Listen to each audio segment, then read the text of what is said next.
taxi sin conductor, que si se puede una máquina tomar decisiones, que si no puede, que si debe tomar decisiones. Realmente estamos hablando de un concepto que se le ha denominado agencia moral.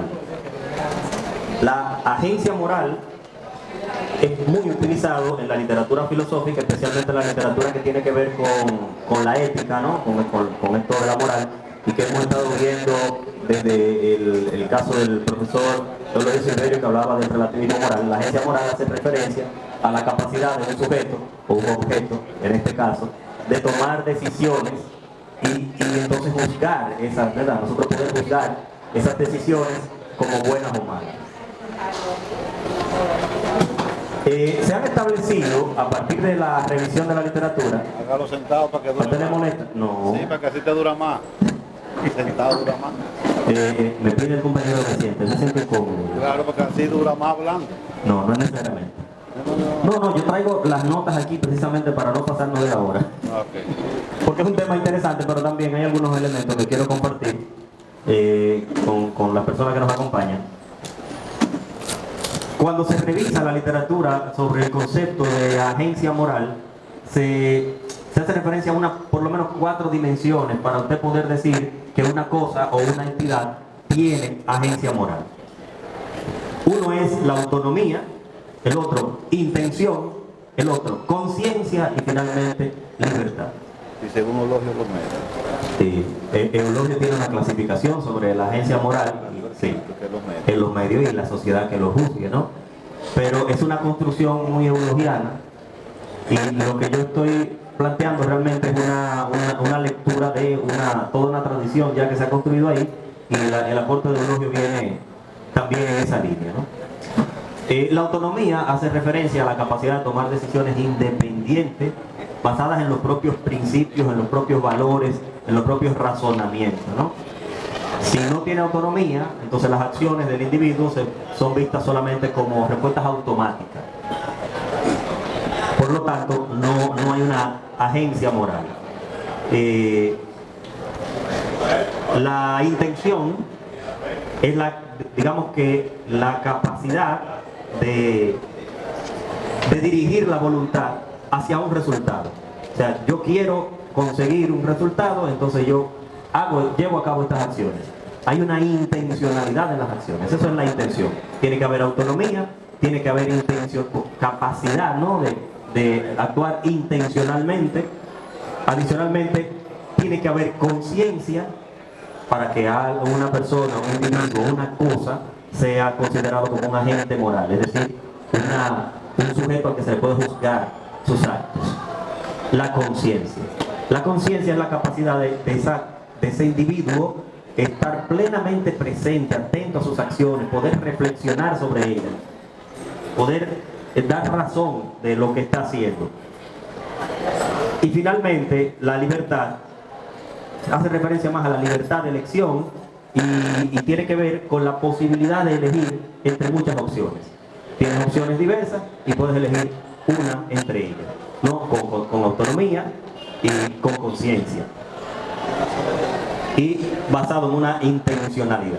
Entonces, esos son como 4 elementos que deben estar presentes en el accionar de cualquier sujeto y cualquier cosa para poder decir que las acciones que llevan a cabo son intencionales.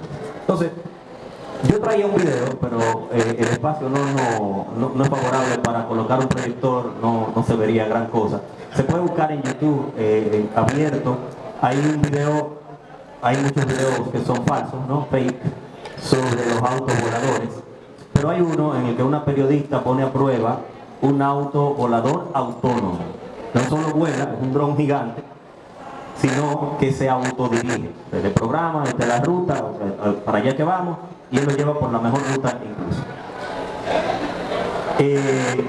En China ya se ha establecido la legislación, es decir, se acepta la incursión de taxis voladores. Desde el 2021 ya se han hecho todas las pruebas con humanos y todo. La joven periodista se montó junto a su equipo en el taxi volador, y ya está todo el marco legal y lo que falta es, hay varias marcas incluso interesadas, se han hecho pruebas en Dubái, se han hecho pruebas en Japón, y hay varias marcas, entre ellas Volkswagen, interesadas en desarrollar estos vehículos y empezar ya a competir económicamente por esa plaza, ¿no? Los taxis sin conductor y voladores por demás, donde ya no habría que coger tapones.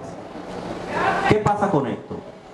Cuando usted se monta en un auto autónomo, que de hecho ya los autos autónomos están en uso, taxiando en San Francisco, en Estados Unidos, hay muchísimo problema con eso, hay los taxistas, ya usted sabe, cuidando su economía, han encontrado incluso la forma de bloquearlo, como es un taxi que se guía por sensores, le ponen un cono encima del bonete y el taxi ni para atrás ni para adelante, porque está viendo un obstáculo que no le permite avanzar, viendo entre comillas, ¿no? Porque estamos hablando de una máquina. Bueno, ¿qué pasa con eso? Que la gente regularmente tiene que preguntarse, ¿puedo yo confiar en esta máquina? Cuando se construyó el auto, ¿en qué año surgió el auto, William? El automóvil. Con la proliferación del automóvil, se le llamó máquinas de muerte. Porque ustedes, o sea, todos vemos a diario muchísimos accidentes en los que las personas pierden la vida por el hecho de transitar en esa máquina, ¿no? Que llamamos vehículo. Cualquier vehículo tiene riesgo de incurrir en un accidente. Imagínese usted ahora, y tenemos un conductor con el que podemos ir hablando, mantenerlo despierto, y ver las imprudencias que comete, y decir, hey, déjame aquí, o ponte, mantente por la línea. Imagínese usted entonces montarse en una máquina con la que usted realmente no se comunica, porque no todos somos programadores. ¿Usted cree que se comunica cuando le da un comando de voz? Pero ese comando de voz realmente está siendo traducido a una serie de códigos que son interpretados por la máquina. Entonces imagínese usted la preocupación que genera sobre el tipo de decisiones que va a tomar una máquina de ese tipo, una máquina autónoma y supuestamente inteligente. Entonces yo planteo una reformulación de un famoso dilema que se conoce en filosofía moral como el dilema del tranvía. En este caso, imaginamos un auto autónomo volador que, ¿verdad?, se guía por una inteligencia artificial que transporta a un pasajero. El sistema del vehículo está diseñado para maximizar, para priorizar la seguridad del pasajero, pero minimizando los daños a terceros, ¿no? Porque el problema de la moral está siempre en los dilemas. El auto está equipado con inteligencia artificial que puede tomar decisiones en casos, ¿no?, en lo que haya que decidir entre ambas situaciones.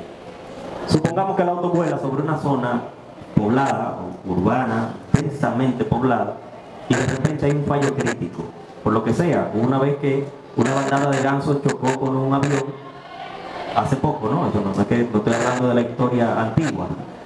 Chocó con un avión, hizo daños graves en los motores y el piloto tuvo que acuatizar en el río Hudson. Se hizo hasta una película sobre eso. O sea que ahí en el aire podría pasar cualquier cosa que no depende de la robustez del diseño del auto ni de la programación de la inteligencia artificial. Viene un ganso y le daña una de las hélices al auto autónomo. Entonces, sobre una zona poblada, el sistema de inteligencia artificial ha de evaluar las opciones disponibles. Y en este caso, ¿verdad?, hipotético, se enfrenta a una decisión de uno. Hay una azotea, pero como es una actividad, ¿verdad?, digamos que inusual, está llena de personas que están mirando este espectáculo del auto volador o de cualquier otro espectáculo. Imagínense la llena de personas. Primer auto. El primer auto dice, ¿por qué no lo preguntó a GPT? No, el profesor te está ayudando. Tiene menos de 150 años, dice. No tenemos la fecha ahí. 19, la última década. Ajá, última década del 1890. Bueno, en ese momento, ¿verdad?, ya desde ahí veníamos escuchando la mortalidad de ese tipo de equipos. 1886. El auto viene volando con el pasajero, tiene que maximizar su seguridad, pero también tiene que cuidar, no hacer daño a terceros, y ha tenido un fallo mecánico y tiene al frente una azotea en la que por la distancia de caída, ¿verdad?, y la gravedad puede aterrizar ahí y salvar la vida de su pasajero, que digamos la prioridad, pero está abarrotada de personas que no se están percatando probablemente de lo que está pasando, y entonces se corre el riesgo de causar múltiples víctimas, pero salva al conductor. En el movimiento, la hélice, ya ustedes saben, a decapitar personas y todo, pero el conductor a salvo. La otra opción del auto sería aterrizar en una calle en la que hay un festival. Ahí está todo el mundo en la calle, pero ¿qué pasa? Bueno, en una calle desierta, supongamos, ¿no? ¿Qué pasa? No va a haber daños a las personas, pero definitivamente no muere el conductor, el pasajero, porque el conductor es el propio auto. La persona que va en el auto muere. Pero también podría realizar un aterrizaje de emergencia en un área menos poblada, ¿verdad? Pero igual está el riesgo de vida del pasajero que va en el auto, y también está la posibilidad de dirigirse a un cuerpo de agua cercano que minimiza totalmente el riesgo a terceros, pero definitivamente va a morir el pasajero. ¿Qué decisión debe tomar la inteligencia artificial? ¿Debe priorizar siempre la vida del pasajero? En ese caso aterrizaría en la azotea, ¿verdad? ¿O debe buscar minimizar el daño total, aunque eso sacrifique al pasajero? Bueno, esos son de los problemas en lo que nos encontramos frente a la posibilidad de determinar, de asignar agencia moral a una máquina. ¿Cómo le asignamos la agencia moral? Si eso se hace a través de una programación, eso se hace a través de unos códigos. Cuando le pongamos esas situaciones, ¿qué decisión le vamos nosotros a prediseñar a una inteligencia artificial? La pregunta es esa. Nosotros debemos dejar en manos de inteligencia artificial como un autovolador autónomo ese tipo de decisiones. Estamos en capacidad, humanamente hablando, ¿no?, en términos de sociedad, de tener autos autónomos, voladores por ahí, cargando familias completas y demás. Yo no sé la respuesta, pero esas son las preguntas que nosotros tenemos que hacer, ¿no? ¿Estamos ya en la capacidad en términos de humanidad de tener ese tipo de máquinas que tendrán que enfrentarse eventualmente a decisiones de ese tipo? Si es así, habría que ver entonces qué es lo que hay que priorizar. ¿Priorizamos la vida del pasajero? ¿Priorizamos la vida humana? ¿O priorizamos el desarrollo tecnológico del cual hablaba el profesor Aridio? La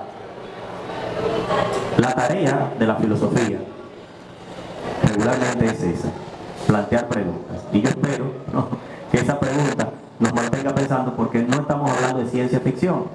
Estamos hablando de autos que ya se están construyendo desde el año 2021, y estamos hablando, con ese ejemplo, de muchísimas otras cosas. Estamos hablando de autos autónomos que ya están en la calle, que están trabajando como taxi. ¿Se entiende? Entonces, ¿cuál es nuestro papel frente a esos avances? ¿Qué debemos nosotros hacer? ¿Tiene algún papel el pensamiento racional, el pensamiento crítico? ¿Hay algo que podamos hacer, o simplemente nos damos por vencidos frente a estas realidades y a estos avances? Esa es la pregunta que dejamos en el aire. Muchas gracias.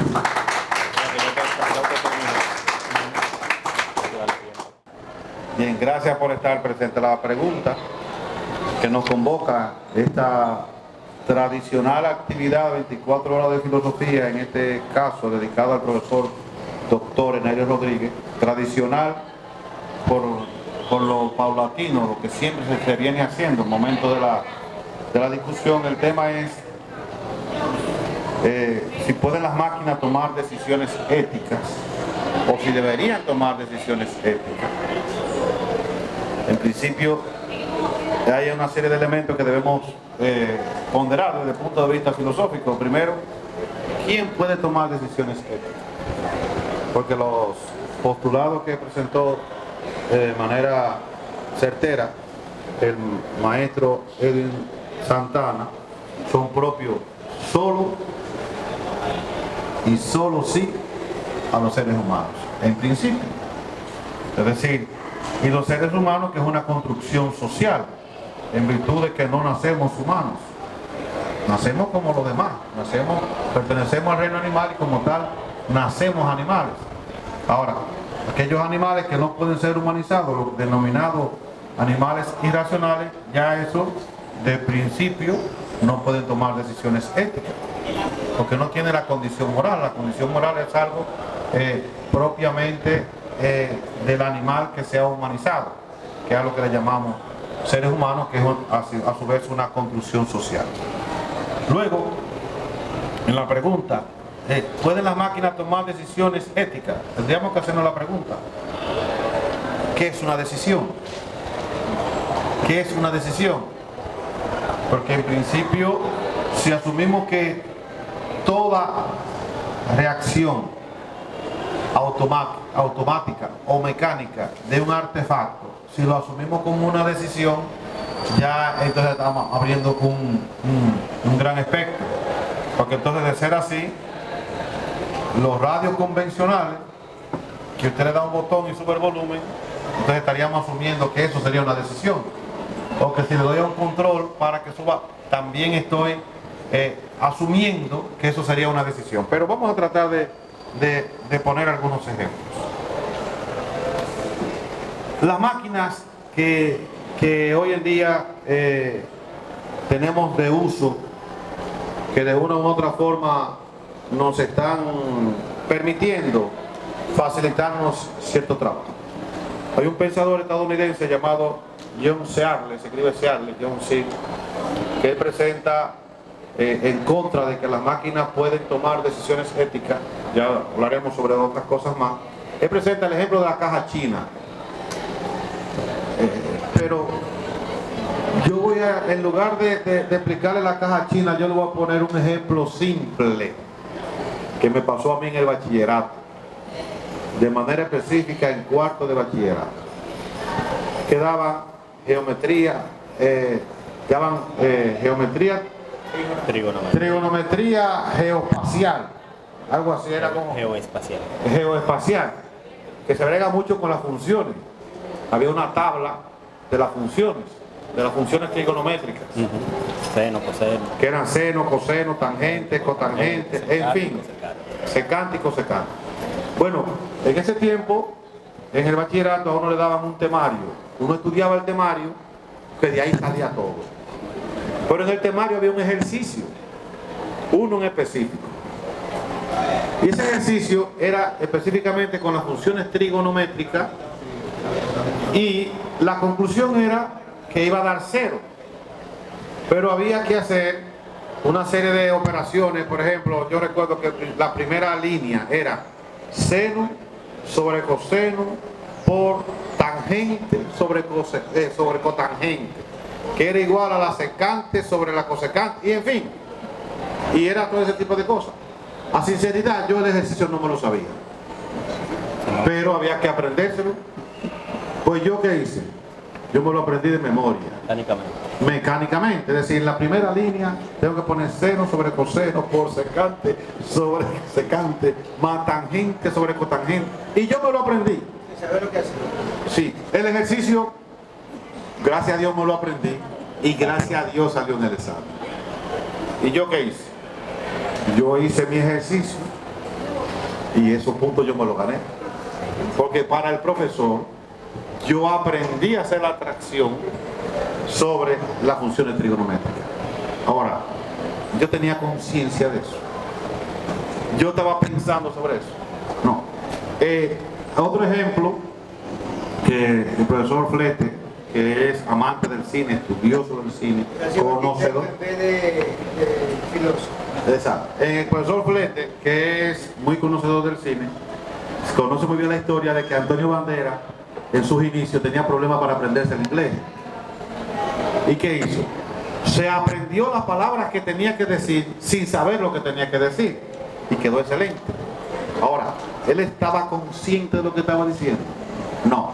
Entonces, el hecho de que una máquina se pueda hacer un traductor de una lengua a la otra, está comprendiendo el idioma, está comprendiendo la sintaxis del idioma, está conociendo la... No, simplemente mecánicamente está dando los resultados a los estímulos mecánicos o eléctricos que se le están pidiendo algorítmicamente. Por ejemplo, estamos en lo que se conoce como una inteligencia artificial débil, de los tres estados que hay, débil, medio y o fuerte o la singularidad, que es la que se tendría que abocar esta pregunta de que si las máquinas pueden tomar decisiones éticas. El Internet de las cosas, por ejemplo, que voy a tener unos tenis que van a estar conectados, o sea que todo va a estar conectado, que yo pido una pizza y que el Internet va a saber si me conviene comérmela de pepperoni o de vegetales, porque me puede hacer daño, no, porque me estoy tomando los medicamentos, no, en fin. Yo se establece que con lo que se conoce ahora mismo del cerebro, es imposible hacer máquinas que puedan tener conciencia. Porque no es lo mismo una neurona que trabaja a partir de pulsaciones eléctricas, que tiene millones de conexiones entre otras neuronas, a manipular símbolos del computador. O sea, es diferente. O sea, los símbolos del computador simplemente son algoritmos que asocian una palabra con la otra y van aprendiendo y se van adaptando y te van dando la respuesta a lo que tú quieres. Por ejemplo, hoy en día el ChatGPT, el cual yo uso con mucha frecuencia porque me hace el trabajo sucio. Me hace el trabajo sucio. ¿Cuál es el trabajo sucio? Bueno, yo sé lo que dijo un pensador, pero yo no tengo tiempo de escribirlo. Entonces yo le pregunto lo que yo quiero sé preguntarle y luego ya yo lo adapto, lo fundamento y trabajo, pero me permite poder hacer muchas cosas. A veces te miente. Sí, pero para saber que me miente yo tengo que tener conocimiento previo de qué es la verdad. Él quizás no está mintiendo, está cometiendo errores. Pero ¿quién determina que miente o no? El que está usando. Si usted no tiene el cerebro amueblado con la formación, lo que él le diga va a estar bien. Y va a tener también incluso, ¿por qué? Porque lo está programando un ser humano.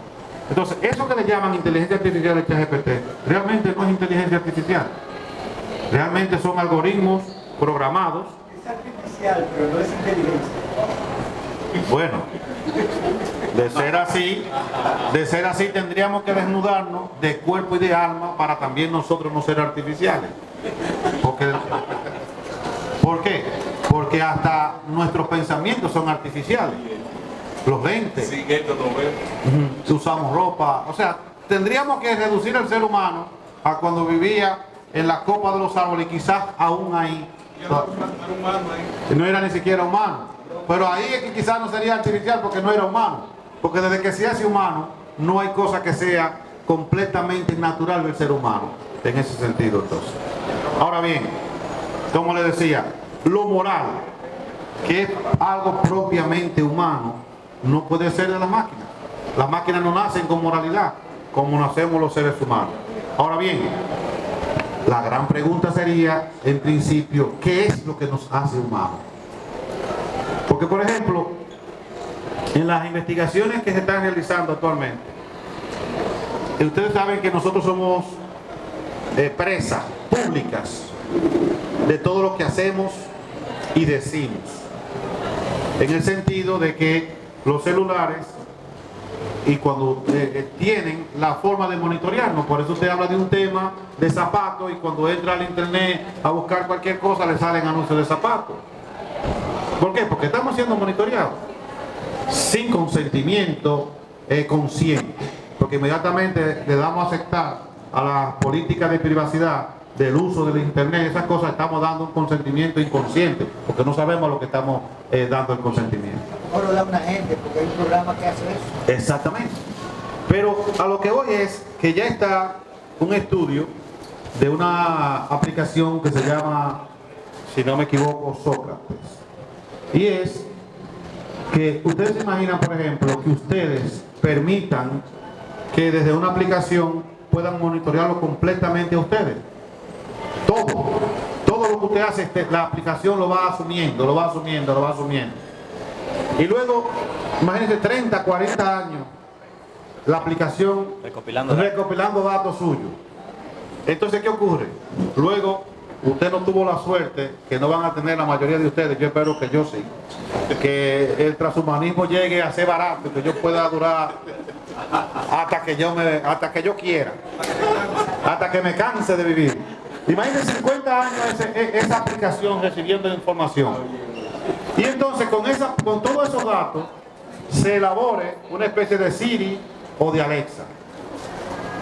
¿Qué va a pasar entonces? Que esa aplicación, todo lo que se le pregunte, lo va a hacer a partir de la base de datos que tiene, que es de esa persona.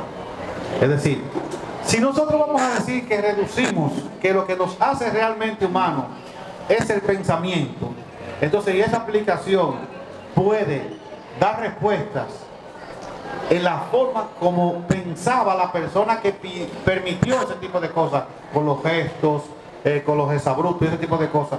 ¿Sería esa aplicación humana? Esa sería una gran pregunta. Entonces,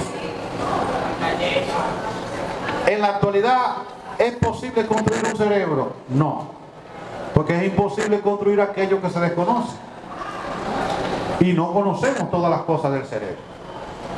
Y de hecho, estaba leyendo el día pasado un dato que planteaba que el cerebro que tenemos en la cabeza, porque según los neurólogos tenemos algunos que 7, otros que 14, que hay diferentes tipos de cerebro, lo que lo diferencia es la forma. Pero que el cerebro que tenemos en la cabeza es el único órgano que tenemos en nuestro cuerpo que tiene conciencia de sí. Y ya ahí entraría un gran problema. O sea, si no podemos construir un cerebro porque no lo conocemos. Si lo pudiésemos construir, entonces traería el otro problema que se parece mucho a la fotografía. Si se pudiese construir un cerebro, suponiendo que tomemos el cerebro de Edwin y ahora mismo pudiese ser replicado, sería replicado solamente en el instante que fue replicado.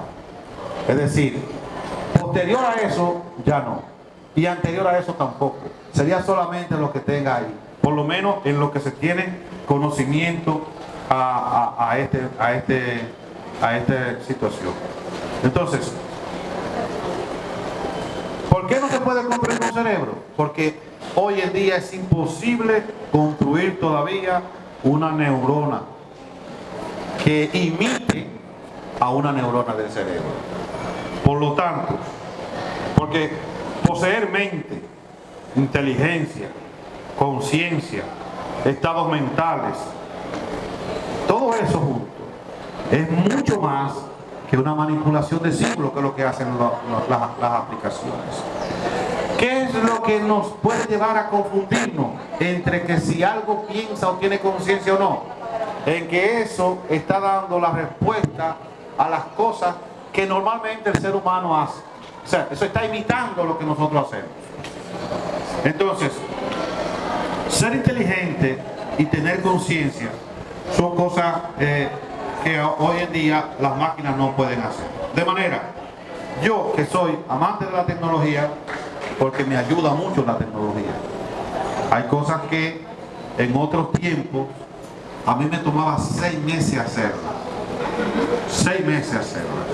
Y hoy en día yo la puedo hacer en 8 horas. O sea, quiero decirle, yo soy amante de la tecnología y espero que la tecnología avance a que sea, por lo menos, que nos haga creer que es inteligente.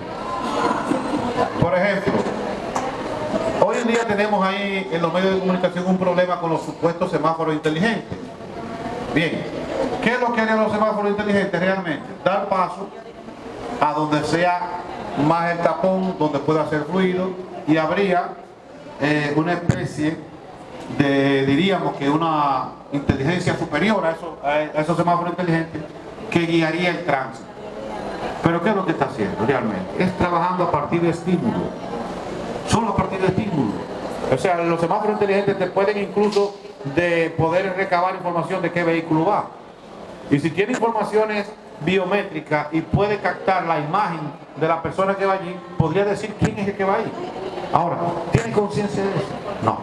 Por lo tanto, nuestra conclusión a la pregunta, si pueden las máquinas tomar decisiones éticas, no, primero porque son máquinas. Y segundo, lo que están haciendo es respondiendo a los estímulos a los que han sido de una u otra forma programadas. Y peor aún, esos estímulos o esa respuesta que dan las máquinas están supeditadas al que la programó, al que la diseñó. Entonces, en ese sentido, las máquinas no podrán tomar decisiones éticas, ni deberían, mucho menos tomar decisiones éticas, porque si algo nos hace humanos en cierta forma, entre muchas cosas, son los sentimientos. Es el estado de tener conciencia de las cosas. Es como dirían, yo lo aprendí de un pastor evangélico que decía que la conciencia es el mayor y el mejor tribunal moral que tiene el ser humano, que es quien de una u otra forma. ¿Y cómo se construye la conciencia? Con la vivencia humana. Y las máquinas no tienen vivencia humana. Las máquinas realmente están hechas. Pero a mí sí me gustaría que las máquinas sigan avanzando, porque creo que van muy lentas. Y a mí me quedan solamente ya 50 años de vida. Yo quisiera tener más. Muchas gracias.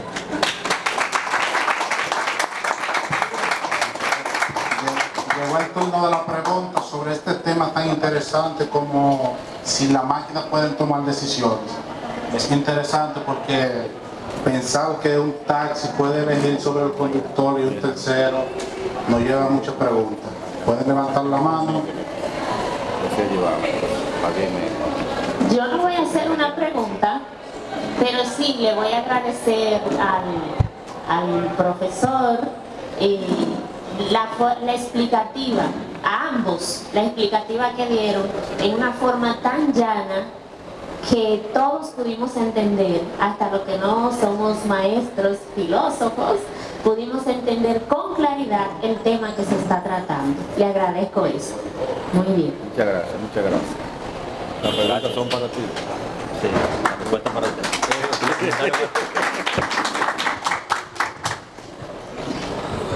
Al principio, cuando empezó el barullo, yo sentía temor por lo que la gente decía, pero también sentía atracción por la tecnología. Y me alivié cuando me acordé de una serie de televisión que se llamó El Planeta de los Simios. Que los simios decidieron destruir todas las máquinas. Digo, no podemos llegar ahí. Este mismo dilema pasó cuando la primera persona fue atropellada por una bicicleta, por un carruaje con caballos, el automóvil, aquí en Santo Domingo. Cuando llegaron las motocicletas Honda japonesas, empezaron todos los muchachos a matarse. También nos creamos una mala imagen de esas motocicletas. Decía que tiraban venganza los japoneses con los norteamericanos. Entonces, pero esto es interesante, porque siempre va a pasar eso, hasta que nos desarrollamos internamente, lo entendemos, lo aceptamos y lo usamos para bien. Si ustedes supieran cuál era el titular cuando salió la primera pizarra verde en un periódico, el titular decía: artefacto tecnológico atenta contra el aprendizaje de los estudiantes. Ese era el titular cuando salió y comenzó a usarse la primera pizarra verde. O sea, artefacto tecnológico atenta contra el aprendizaje de los estudiantes. Bueno, la invitación sería, señora, miren, siempre frente a usted tiene una pregunta, adelante. Frente a los avances tecnológicos suele haber lo que se han llamado en los extremos, algo muy aristotélico, ¿no? Actitudes radicales. A una se le llama tecnofobia y a la otra se le llama tecnofilia. Y ambas, el problema que nosotros encontramos desde este lado, ¿no? Las personas que nos preocupamos un poco por el pensamiento racional, el problema que le encontramos a esas actitudes es la acriticidad, ¿no? Que no haya crítica. Porque tú puedes tener algo de tecnófobo y algo de tecnofílico. Voy a explicar ahora lo que significan ambos términos. El tecnófobo, como ustedes pueden intuir, es aquel que rechaza los avances tecnológicos. Pasó con la pizarra, pasó con el auto, pasa con muchísimas cosas, con la construcción, con las máquinas. O sea, entonces siempre hay como que un grupo de personas que dice: eso va a acabar con la humanidad, eso va a acabar con los empleos, vamos a ver más adelante algo que tiene relación con eso acaba atenta contra la moral. Lo que estamos viendo ahora mismo es una discusión sobre la moral y la máquina. O sea, ya ahora las máquinas están entrando en un terreno en el que, como dice William, tenemos entonces que poner en tela de juicio nuestra humanidad. Le cedemos humanidad a las máquinas, sería más o menos el asunto. Entonces, La actitud de negativa a cualquier avance tecnológico es tecnofobia, siempre y cuando no haya crítica real. Y la otra actitud es tan mala como aquella, que es la tecnofilia. Cualquier cosa que sea producto de los conocimientos y avances científicos y tecnológicos es bueno, bienvenido, venga. No hay que mirar nada más. Adelante. Es inteligencia artificial, ChatGPT, venga, lo metemos en la educación, lo metemos en la medicina. Ya pronto el profesor no va a poder hacer una cirugía sin preguntarle a ChatGPT dónde está el ventrículo superior izquierdo. O sea, sí, exacto, en esa persona, mira, para ChatGPT o cualquier inteligencia artificial, porque es una acriticidad, es una tecnofilia acrítica que acepta cualquier avance y lo introduce, lo adapta. Entonces, el llamado aquí es precisamente a la crítica, ¿no? Al justo medio, diría Aristóteles. ¿Cuáles son las ventajas, como dice William? Un trabajo que él hacía en 6 meses lo hace en 8 horas. Entonces, yo quiero que me enseñe eso. No. 8 horas. Tiene que pagarme para yo enseñarle eso ahí. Entonces, pero la facilidad que te da para resolver algún problema, bienvenida sea. Pero ¿a qué costo? Como dicen por ahí algunos memes. ¿A qué costo? O sea, ¿qué hay detrás? Entonces sería como un poquito de tecnofobia. Vamos a mirar cuáles son los aspectos negativos y vamos a evaluar los aspectos positivos y vamos a poner en balanza. ¿Quiénes? Vamos a poner en balanza. Y de hecho ahí hay muchísimos problemas éticos, pero esos problemas éticos nos toca reflexionarlos a nosotros los sujetos, los seres humanos, no a las máquinas que fueron programadas por seres humanos. O sea, las máquinas son productos. Entonces nos tocará tomar partido por un utilitarismo, por una deontología, por un pragmatismo, tomar partido, ¿no? Por cualquier corriente ética.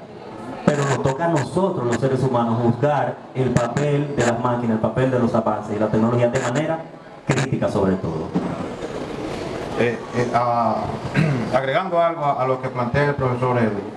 Además, como bien dice el profesor, ¿vamos a quedarnos a ciegas? No, tenemos que ver qué ocurre con eso. Pero también, si usamos la máquina de manera adecuada, eso puede permitirnos poder hacer algo que es fundamental para la vida humana. El profesor Domingo ha trabajado bastante. Aprender a usarla para que otro no te la use a ti. Exactamente. Y no tenga que pagar para que no me cobre. Para que no me cobre. Él quiere que yo le enseñe, pero págame. Entonces, mire qué ocurre. No, profesor, disculpe. No. Él se le olvidó, fue adelante. Bueno, miren, por ejemplo, ¿qué es lo que nos hace, entre otras cosas, humanos? La gregariedad. El poder estar con otros. Bien, el poder estar con otros. Nosotros no podemos vivir solos. Por ejemplo, todos tenemos ropa puesta hoy, ninguno lo hicimos. Todos tenemos aquí un edificio, ninguno lo hicimos. Estamos sentados en silla, ninguno lo hicimos. Hay artefactos tecnológicos, ninguno lo hicimos. O sea, nosotros necesitamos de los demás para poder vivir. Entonces, en la medida en que una tecnología me permita a mí un trabajo que yo hacía en más tiempo, hacerlo en menos tiempo, ¿qué nos permitiría entonces? Poder compartir más en familia, con los amigos. Es decir, que la tecnología bien utilizada podría nosotros incentivarnos a ser más humanos en el punto de vista de ser más gregario. Y dar más recursos a tu familia. Y exactamente. Profesor, discúlpeme Con lo que me va a cobrar. Excelente ponencia. Ingeniero académico William Muñoz Chávez. Ahora las máquinas pueden decir, tengo hambre a esta hora del día, necesito agua, necesito comida, necesito un loco. No, las máquinas no pueden tomar esa decisión. También hablaba del cerebro. El cerebro tiene 2 hemisferios, uno para el arte y uno para el pensamiento. Ahora, ¿puede una máquina hacer uso de 2 hemisferios? No. Cuando hay personas que escriben con la izquierda, con la derecha. ¿Tiene eso que ver con la inteligencia artificial? Tampoco. Pienso que un robot, como ustedes muy bien lo expresaron, muy bien lo comenta el distinguido maestro William Muñoz Chávez, una máquina está, programada como un cerebro humano. Porque el cerebro humano lo caracteriza el pensamiento, el razonamiento, los juicios, los raciocinios y la manera de actuar y de sentir. La máquina no siente. Gracias a usted, profesor. Felicitaciones a los maestros William y Edwin. Formidable, ¿verdad?, el abordamiento del tema. Y felicitaciones reiteradas al Departamento de Filosofía que hace este atractivo a 24 horas de filosofía. ¡Qué interesantísimo! Bueno, en la dirección un poco del colega maestro Durán, ustedes dos, excelentes exponentes, muy bien, positivo, lo vimos observando.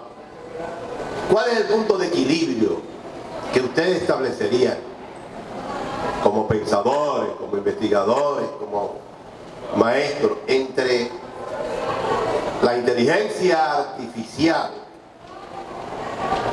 y la razón humana, la investigación humana? Viendo la inteligencia artificial, porque el maestro William Charles explicaba la bonanza de la tecnología, claro, todo lo que dijo, pero está referido a la pregunta, la inteligencia artificial y toda la ofensiva que pone en marcha la inteligencia artificial, que lleva al ser humano, a la existencia humana, a la investigación, a las universidades, llevan amenaza.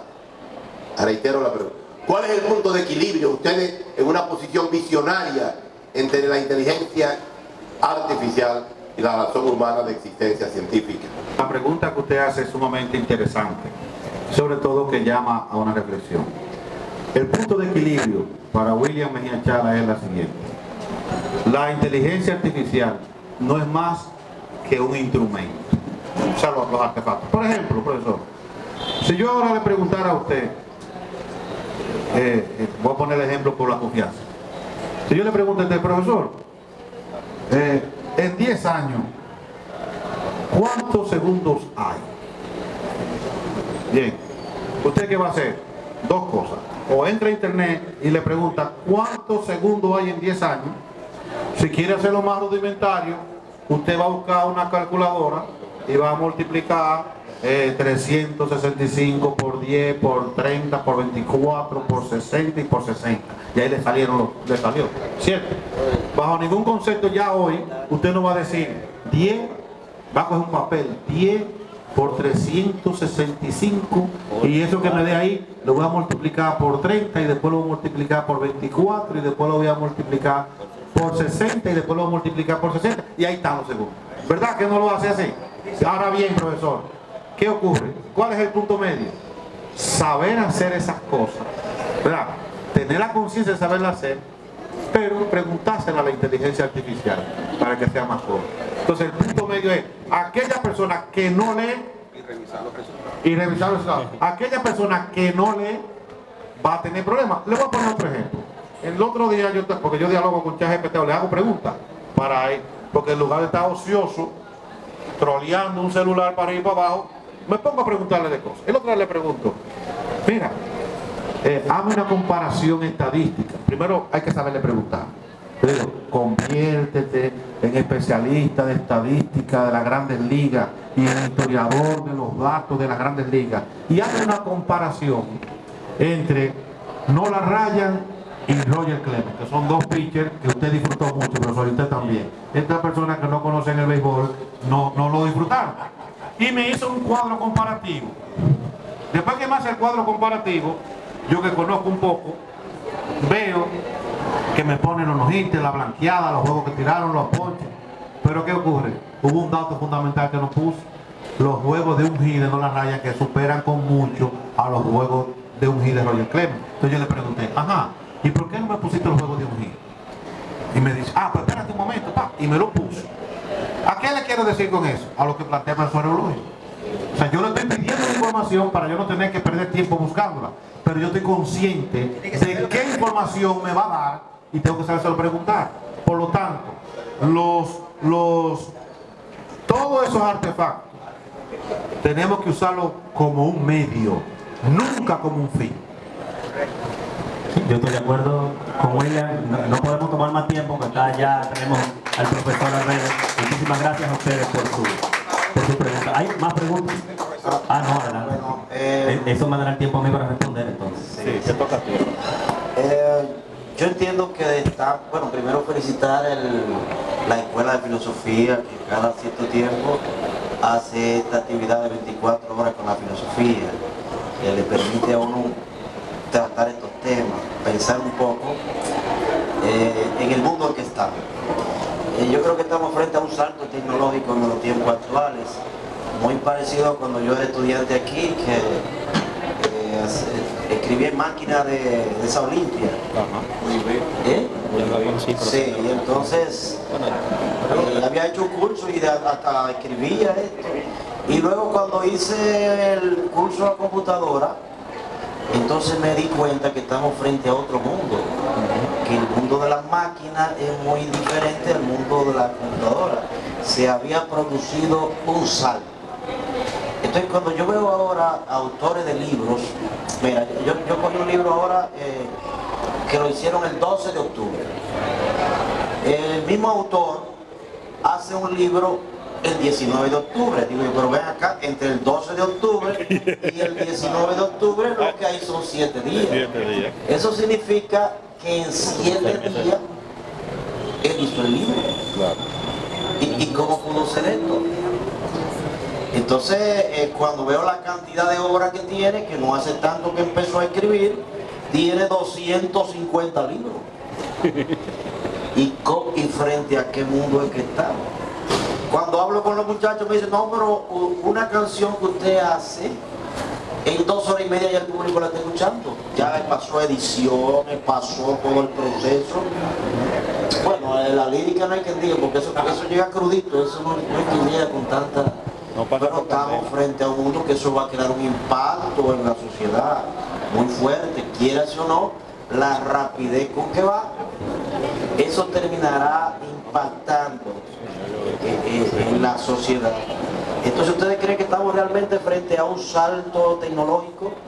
Tal y como usted explica la diferencia entre la máquina de escribir y la computadora, ahora mismo estamos viendo, podemos comparar el cambio, por ejemplo, con ChatGPT, que ha sido el tema, ¿no?, de los últimos minutos.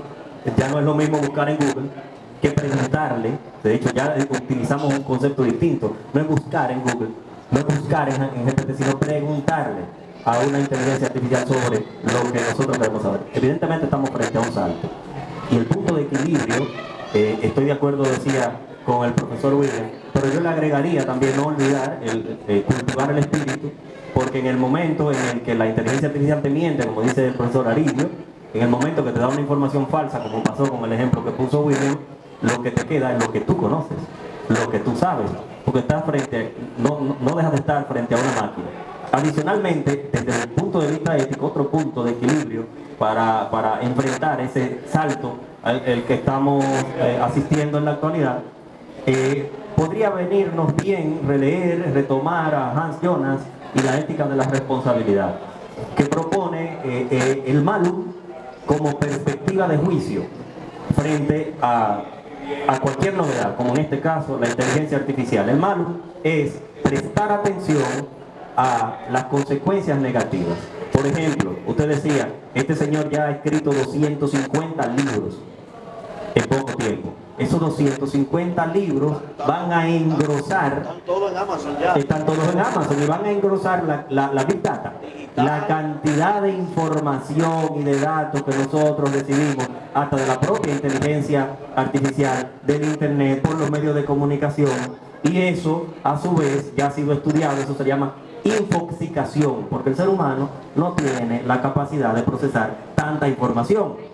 Entonces ahora tenemos con la inteligencia artificial generativa la posibilidad de generar miles de imágenes, miles de páginas, sobre miles de temas, y al final entonces estaremos en un mundo en el que no sabremos cuál es la verdad.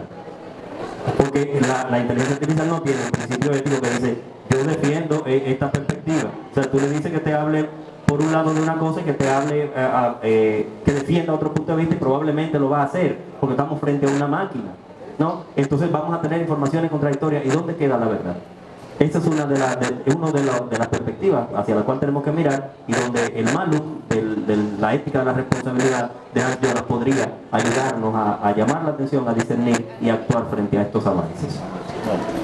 Un aplauso para los expositores, para ustedes también.